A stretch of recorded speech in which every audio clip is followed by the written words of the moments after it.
নমস্কার বন্ধুরা, প্রিয়াঙ্কাস কিচেনে তোমাদের অনেক অনেক স্বাগত আর ওয়েলকাম। আজ আমি তোমাদের জন্য নিয়ে চলে এসেছি এক দারুণ রেসিপিটির নাম হলো মোরলা মাছ দিয়ে আলুর ঝাল। এখানে আমি মোরলা মাছ নিয়ে নিয়েছি এবং 200 গ্রামের মতন মোরলা মাছ নিয়েছি এবং মোরলা মাছটিকে খুব সুন্দর করে পরিষ্কার করে ধুয়ে কেটে রেখেছি। দেখো বন্ধুরা, মোরলা মাছ আমাদের কিন্তু সকলেরই একটি পছন্দের মাছ। হয়তো কাটতে একটু কষ্ট হয় বন্ধুরা, কিন্তু এই মোরলা মাছের স্বাদ কিন্তু অসাধারণ। অনেক কথা বলতে বলতে দেখো বন্ধুরা, মোরলা মাছটা খুব সুন্দর করে কেটে ধুয়ে রেখেছি।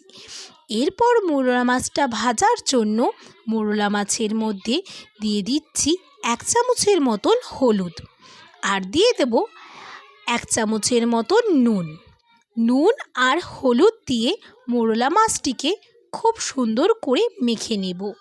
মোরলা মাছটা মাখতে মাখতে বলতে পারো বন্ধুরা, এই রেসিপিটি খেতে কাদের কাদের পছন্দ। মোরলা মাছটা খুব সুন্দর করে মেখে নিয়েছি। এরপর চলে আসছি আমরা কড়াইতে। কড়াই আগে থেকে বসিয়ে দিয়েছিলাম গরম হওয়ার জন্য। কড়াই খুব সুন্দর করে গরম হয়ে এসছে।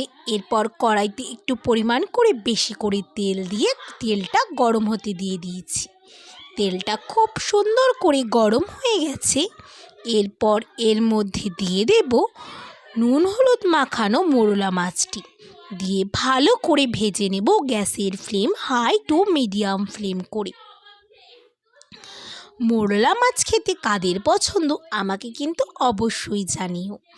দেখো বন্ধুরা, এক পিঠটা খুব সুন্দর করে ভাজা হয়ে গেছে মোরলা মাছটি, দিয়ে আবারও এক পিঠটা খুব সুন্দর করে ভেজে নেব গ্যাসের ফ্লেম হাই ফ্লেম করে। দিয়ে দেখো বন্ধুরা, মাছটা কত সুন্দর ভাজা ভাজা হয়ে গেছে। এই মাছটি অনেকেই আমরা কাঁচা খেয়েছি রেসিপি, কিন্তু ভাজা খাইনি হয়তো অনেকেই। দেখো বন্ধুরা, আমি কেমন করে বানাচ্ছি রেসিপিটি, তোমরা বাড়িতে অবশ্যই ট্রাই করো।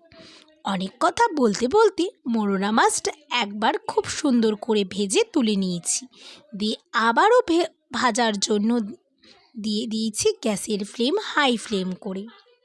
দিয়ে মাছটি খুব সুন্দর করে ভাজা হয়ে গেছে, দিয়ে আবারও সার্ভিং বলে নামিয়ে নিচ্ছি মোরলা মাছ ভাজাগুলো।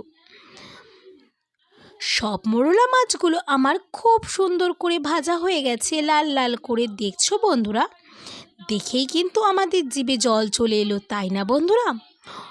সব মাছগুলো আমার ভেজে তুলে রাখা হয়ে গেছে। এরপর মাছ ভাজার কড়াইতে সামান্য পরিমাণে তেল ছিল, আবারও একটু সামান্য তেল দিয়ে 1 চামচের মতন গোটা জিরে দিয়ে দিলাম ভাজার জন্য। জিরেটা খুব সুন্দর করে গ্যাসের ফ্লেম হাই ফ্লেম করে ভেজে নিচ্ছি। এরপর চলে আসছি আমরা আলুতে। এখানে 2টো আলুকে আলু ভাজার মতন কেটে নিয়েছি। তোমরা পরিমাণ মতন আলুটা দেবে, আমি এখানে 2টো আলু ব্যবহার করেছি। এরপর আলুগুলো খুব সুন্দর করে কড়াইতে ভাজার জন্য দিয়ে দিলাম। দেখো বন্ধুরা, দিয়ে ভালো করে গ্যাসের ফ্লেম হাই ফ্লেম করে আলুটাকে ভেজে নেব। আলুটা ভাজতে ভাজতে এর মধ্যে একটু সামান্য পরিমাণে 1 চিমটির মতন হলুদ দেব। তাহলে হলুদ দিলে আলুটার কালারটাও খুব সুন্দর আসবে। এরকম করে আলুটাকে একটু হালকা করে ভেজে নেব গ্যাসের flame high to medium flame করে। আলুটা ভাজতে ভাজতে আমরা চলে আসি মশলাতে। মশলার জন্য যা যা উপকরণ লাগছে, এখানে 6 থেকে 7টা শুকনো লঙ্কা নিয়েছি, 2 চামচের মতন গোটা জিরেটাকে আগে থেকে ভিজিয়ে রেখেছিলাম। পরিমাণ মতন জল দিয়ে মিক্সারে মশলাটা ব্লেন্ড হতে দিয়ে দিচ্ছি। এরপর চলে আসছি আবারও আমরা আলুতে। আলুটা দেখো বন্ধুরা, খুব সুন্দর করে হালকা হালকা ভাজা ভাজাও হয়ে এসছে এবং সেদ্ধও হয়ে এসছে হালকা। এরকম করে আবারও একটু নাড়িয়ে চাড়িয়ে নেব গ্যাসের ফ্লেম হাই ফ্লেম করে। দিয়ে আবারও 2 মিনিট এরকমই ভাজতে দিয়ে দেবো আলুটাকে। আলুটা খুব সুন্দর ভাজা হয়ে এসছে। এরপর এর মধ্যে দিয়ে দেব 2টো টমেটো কুচি, আর দিয়ে দেব ছোটো চামচের হাফ চামচের মতো নুন, দিয়ে ভালো করে নাড়িয়ে চাড়িয়ে নেব। টমেটোটা সেদ্ধ হওয়ার জন্য আমি এখানে নুনটা ব্যবহার করেছি, তাই আমরা পরিমাণ মতো নুনটা দেব। দিয়ে টমেটোটা সেদ্ধ হতে হতে আমরা চলে আসছি মশলাতে। দেখো বন্ধুরা, আমাদের খুব সুন্দরভাবে মশলাটা এখানে ব্লেন্ড হয়ে গেছে।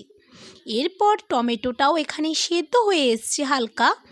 এরপর ব্লেন্ড করে রাখা মশলাটা দিয়ে দিচ্ছি, দিয়ে খুব সুন্দর করে নাড়িয়ে চাড়িয়ে নিচ্ছি গ্যাসের ফ্লেম মিডিয়াম ফ্লেম করে।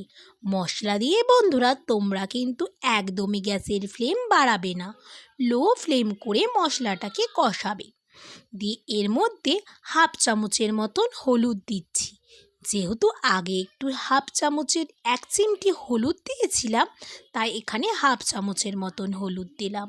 হলুদ দিয়ে ভালো করে নাড়িয়ে চাড়িয়ে নিচ্ছি। দিয়ে এরম করে মশলাটাকে কষিয়ে নিচ্ছি। দিয়ে সামান্য পরিমাণে জল দিয়ে আবারও মশলাটাকে কষে নিচ্ছি খুব সুন্দর করে, যাতে মশলার কোনো কাঁচা গন্ধ না ছাড়ে। মশলাটা কষানো খুব সুন্দর করে হয়ে এসছে এবং তেলও ছেড়ে এসছে।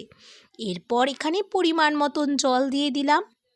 এখানে আমি হাফ মগেরও কম জল ব্যবহার করেছি, যেহেতু আলুটা ভাজতে ভাজতে সেদ্ধ হয়ে গেছে, তাই এটি গামাখা মাখা হবে বলেই তাই এখানে হাফ মগের কম জল দিয়েছি। দিয়ে ঝোলটা খুব সুন্দর ফুটে এসছে। এরপর ভেজে রাখা মোরলা মাছগুলো দিয়ে দিচ্ছি সব ঝোলের মধ্যে। তোমরা কারা এই মাছটিকে আরও অন্য নাম দাও আমাকে কিন্তু অবশ্যই কমেন্টে জানিও। আমি তো চুনো মাছ বলেই জানি, তোমরা কারা একে অন্য নামে ডাকো আমাকে কিন্তু অবশ্যই একবার কমেন্টে জানিও বন্ধুরা। এরপর দেখো বন্ধুরা, এরপর ভেজে রাখা সুন্দর করে সব চুনো মাছগুলো দিয়ে দিলাম। দিয়ে এরকম করেই ফুটতে দিয়ে দেবো 5 মিনিটের জন্য গ্যাসের ফ্লেম হাই ফ্লেম করে। 5 মিনিট পর ফিরে এসেছি। দেখো বন্ধুরা কত সুন্দর ফুটে গেছে। এরপর ঢাকনা দিয়ে ঢেকে দেবো গ্যাসের ফ্লেম লো ফ্লেম করে 10 মিনিটের জন্য।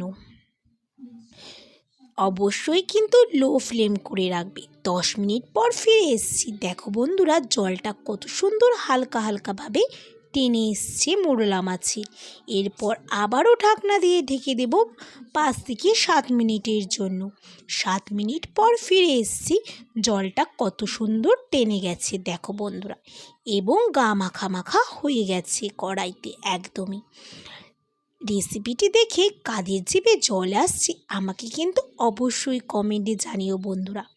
এরপর এর ওপর থেকে দিয়ে দিচ্ছি ধনেপাতা কুচি। ধনেপাতা কুচি দিলে রেসিপিটির স্বাদ কিন্তু দ্বিগুণ হয়ে যায়। দেখো বন্ধুরা, এরপর মোরলা মাছের ঝালের রেসিপিটিকে আমি একটি সার্ভিং বলে নামিয়ে সার্ভ করে নিচ্ছি। বাঙালির যদি ভাতে এরকমই একটি দুর্দান্ত রেসিপি দুপুরবেলা থাকে, তাহলে তো আমরা এই দিয়েই পুরো ভাত খেয়ে নিই, তাই না বন্ধুরা?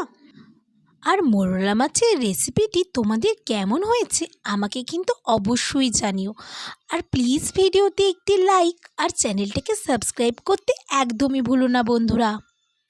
আর রেসিপিতে কেমন হয়েছে আমাকে কিন্তু কমেন্টে অবশ্যই জানিও। আর তোমরা কিন্তু রেসিপিতে বাড়িতে ট্রাই করতে একদমই ভুলো না। এখনকার মতন টাটা বন্ধুরা, দেখা হবে আবার কোনো নতুন ভিডিও নিয়ে। গরমে কিন্তু সবাই সুস্থ থেকো। ওকে, বাই বাই।